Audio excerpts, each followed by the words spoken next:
So guys आज हम एक फ़िल्म है उसका रिव्यू करने जा रहे हैं। फ़िल्म का नाम है society of the snow. Rail based story है। 1972 में यूरुग्वे का एक प्लेन था जिसका हादसा हो गया था। चिली नाम के एक गाँव कह लें या वैली में जा रहे थे, उनका कोई मैच था आई थिंक।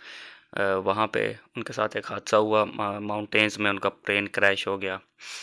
अब स्टोरी स्टार्ट होती है ऐसे कि जब प्लेन क्रैश हो गया, उनकी गवर्नमेंट ने या लोगों ने एयर रेस्क्यू ने ढूँढने की कोशिश की, बट वो लोग नहीं मिले। उनको नहीं मिल पाए क्योंकि बहुत हैवी आप कह लें कि बर्फ़ थी और मतलब कि फुटों के हिसाब से बर्फ़ थी और उसमें हर जगह सफ़ेद चादर ही सफ़ेद चादर थी। वहाँ पे उनको ढूँढना क्वाइट पॉसिबल नहीं था और फिर उन लोगों ने जो सर्वाइव किया, आई थिंक कि वो मैं नहीं बताऊँगा आपको, स्पॉइलर नहीं है। आप देखें जाके अगर आपने नहीं देखी, बड़ी ही खूबसूरत मूवी है और नेटफ्लिक्स की है। ऑब्वियसली आपको पता है कि नेटफ्लिक्स जब कोई चीज़ बनाता है तो प्रोडक्शन के एतबार से बड़ी ही स्ट्रॉन्ग मूवी होती है और जिस तरह से उसको पोर्ट्रे किया जाता है, वो मतलब देखने के काबिल होती है। और जो इस स्टोरी की मतलब इस फ़िल्म की मज़े की बात जो मुझे लगी वो ये है कि जो इसका नैरेटर है, जब आप मूवी देखेंगे या बहुत सारे लोगों ने अगर देखी हुई है मूवी, तो वो मेरी बात से रिलेट करेंगे कि जो इसका नैरेटर है, जो बैक पे फ़िल्म की आवाज़ है, वो आपको इतना कनेक्ट करता है और समहाउ जो उसके कोट हैं वो इतने मतलब कि हैवी हैं, मतलब इतने विज़डम वाले हैं, डीप हैं कि आप जब सुनते हो तो आप फ़ील करते हो उसकी बात और मतलब उस मूवी की या इस मूवी की वो नरेशन जान है।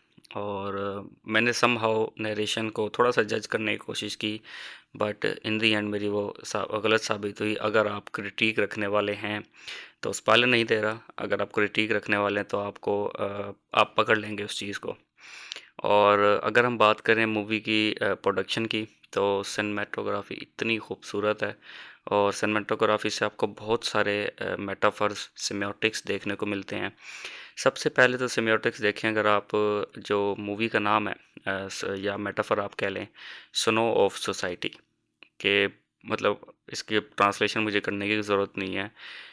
बेसिकली ये एक मेटाफर है उस चीज़ का कि अगर आप सोसाइटी को जिस तरह से उसमें दिखाया है कि वो लोग सर्वाइव करते हैं, वो अगर आप कर लें तो दुनिया में हर चीज़ आपके लिए ईज़ी हो जाएगी। कभी भी होप नहीं छोड़नी। ये दुनिया में हम लोग सर्वाइव करने ही आए हैं और दुनिया में जो सर्वाइव करना सीख जाता है या कर लेता है वही कामयाब होता है। एक तो ये मैसेज है। दूसरा, होप कभी नहीं छोड़नी और अगर आप एक दूसरे का साथ देंगे तो इन दी एंड आप सक्सेसफुल हो जाएँगे और जो आपके साथ वाले होंगे वो बेशक आपको साथ छोड़ जाएँगे, लेकिन उनकी स्ट्रेंथ, उनकी उम्मीद, उनके ख्वाब आपको स्ट्रेंथ देंगे और आप सक्सेसफुल हो जाओगे ईज़िली। ये 2-4 थीम्स हैं उसकी मूवी की, जो कि शायद में भी आप लोगों ने जज कर लिया हो। अगर आपने जज कर लिया तो वेल एंड गुड है, नहीं किया तो मैंने आपको बता दिया। मूवी बहुत अच्छी है, देखें लाज़मी, घरवालों के साथ देखें। कोई इसमें 18 प्लस सीन नहीं है। आप मतलब कि समहाउ नहीं है, मतलब कि बिल्कुल एंड पे जाके आपको थोड़ा-सा लगेगा, लेकिन ख़ैर आप उसको अगर नेगलेक्ट कर दें तो मूवी बहुत अच्छी है। और जिस तरह से सर्वाइवल मोड दिखाया है इसमें, मतलब कि एक टाइम ऐसा भी आता है कि जब वो लोग मांस भी खाने लग जाते हैं, जो उनके जो है ना वो प्यारे मर चुके होते हैं। यहाँ से पहले अगर आप जा सकते हैं तो मूवी देख के जाएँ, थोड़ा-सा स्पॉइलर यहाँ पे आ गया है। तो इस हद तक सर्वाइवल दिखाई है और आपको पता है कि सर्दी में ख़ास करके जहाँ पे टेम्परेचर ऑलमोस्ट -30 -40 पे जा रहा हो, वहाँ पे सर्वाइव करना विदाउट एनी फैसिलिटीज़ पॉसिबल नहीं है और वो उन बेचारे नौजवानों ने फेस किया। बहुत सारे लोगों की डेथ भी हुई, लेकिन 16 सर्वाइवल वापस आए। उन्होंने स्टोरी आकर फिर सुनाई और जिस तरह से वो सर्वाइव करते हैं, मतलब आपको कहीं पे नहीं लगता कि आप मूवी देख रहे हैं।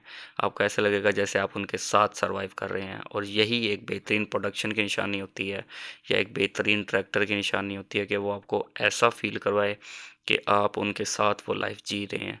और यही हर डायरेक्टर का मेन मोटो होता है, कोई कामयाब हो जाता है, कोई कामयाब नहीं होता, तो ऑब्वियसली नेटफ्लिक्स आपको इस तरह का एक्सपीरियंस देता है कि जिससे आप फ़ील कर पाएँ कि ये आप खुद फेस कर रहे हैं।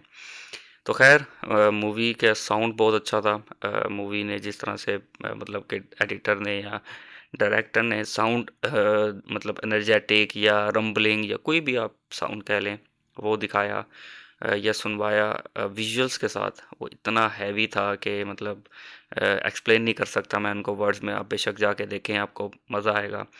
और जो डायरेक्शन है मूवी की, इंतहाई खूबसूरत डायरेक्शन। मतलब कि इसमें कुछ अच्छा, एक मैं आपको बात बता दूँ कि मूवी में कुछ सीन्स ऐसे हैं कि अगर आप छोटे दिल वाले हैं तो आप बेशक मत देखिएगा, क्योंकि वो ना आपको दिल ख़राब करेंगे और आपको भी एंजाइटी लेवल बढ़ जाएगा आपका, अगर आपको कोई इस टाइप का मसला है। क्योंकि जिस तरह से वो जब प्लेन क्रैश होता है उसके बाद जो वो जो सीन्स दिखाए हैं, जिस तरह से पोर्ट्रे की है वो सीन्स, वो देखने के काबिल नहीं है अगर आप छोटे दिल के या कमज़ोर दिल के पर्सन हो।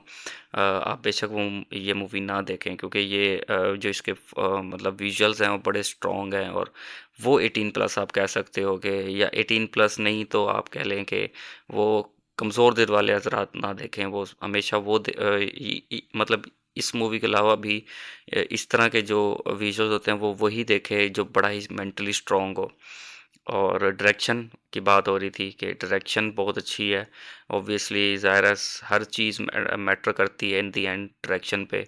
और डायरेक्शन की वजह से ही मूवी ऊपर जाती है। जिस तरह से शॉट्स का कहा जाता है डीओपी को या व्हाटएवर असिस्टेंट डायरेक्टर को, जिसको भी, वो शॉट्स डायरेक्टर की वजह से होते हैं। और आप कह लें कि कोई मतलब कि कोई हैवी सेटअप नहीं दिखाया, लेकिन सिंपल सेटअप था।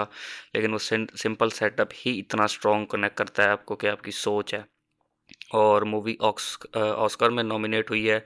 अब ये नहीं मुझे आइडिया कि मूवी मतलब ऑस्कर विन कर गई है या नहीं कर गई। इतना मैंने देखा है कि ऑस्कर में नॉमिनेट हुई है। और ऑब्वियसली जो ऑस्कर में नॉमिनेट होती है, आखिर उसमें कुछ ना कुछ दम होता है, तो वो नॉमिनेट होती है। खैर, मूवी का जो रिव्यू है वो सिर्फ एक वर्ड कहूँगा कि अच्छी मूवी है, देखें बिल्कुल। और आपको पता चल जाएगा कि सरवाइव करना क्या होता है, ख़ास करके ऐसी सिचुएशन में। कुछ नॉलेज भी आपको मिलेगा और कुछ आपको एंग्जायटी लेवल भी मिलेगा। कहीं पे आप सैड भी होगे, कहीं पे आप खुश भी होगे। और जो इनकी बॉन्डिंग दिखाई है, जितने भी सर्वाइवल बच जाते हैं, उनकी जो बॉन्डिंग है वो आप कह लें कि इंतहाई खूबसूरत, देखने के काबिल है। और नरेटर ने एक बात की है उस मूवी के एंड में कि लोग बड़े खुश हैं कि हम लोग आ गए हैं। उर्दू में बता रहा हूँ। लोग बड़े खुश हैं कि हम लोग सरवाइव करके आ गए हैं, लेकिन क्या वाकई हम लोग वहाँ से बचकर यहाँ आ गए हैं? कहता है मुझे नहीं पता, या ये फैसला भी आप खुद ही करें कि क्या वाकई हम वहाँ से बचकर आ गए हैं हर लिहाज से। तो ये अगर आप इस बात पे सोचें तो समहाउ ये बात बड़ी ही डीप बात है, क्योंकि देखें बच के तो वो आ गए, ज़ाहिर है। जब उन्होंने वहाँ से उनको रेस्क्यू किया गया, सबकी ख्वाहिश थी कि हम घर जाएँ। लेकिन उस जगह से शायद उनको लगाव हो गया था, या वहाँ पे उनके प्यारे थे, उनकी सामान, उनकी चीज़ें उन्होंने ऑलमोस्ट आप कह लें कि 2 मंथ वहाँ गुज़ारे, या ऑलमोस्ट ढाई मंथ। तो वहाँ पे उनकी चीज़ें थीं। अब उस जगह से शायद उनको वहाँ पे सर्वाइव करना आ गया था, उस जगह पे। जब आपको सर्वाइव करना आ जाए एक जगह पे, तो फिर आपका उस जगह से लगाव हो जाता है। तो ये जो है ना एक बड़ा सैड कोट कह लें कि छोड़ के गया नैरेटर हमारे लिए कि क्या हम वाक़ई वापस आ गए थे या वहीं पे रहे। तो ये आप भी देखें, और देखने के बाद मुझे कमेंट्स में ज़रूर बताइएगा कि वो वापस आ गए या नहीं। मैं आपके कमेंट ज़रूर पढ़ूँगा। आज के लिए सिर्फ़ इतना ही। इस रिव्यू को यहीं पे एंड करते हैं। आप मुझे इंस्टाग्राम और फ़ेसबुक पे फॉलो कर सकते हैं। मैंने नीचे डिस्क्रिप्शन में लिंक दिया हुआ है। मुझे मंसूर अली को इजाज़त दीजिए। नई वीडियो में आपसे मिलेंगे। तब तक के लिए अल्लाह हाफ़िज़।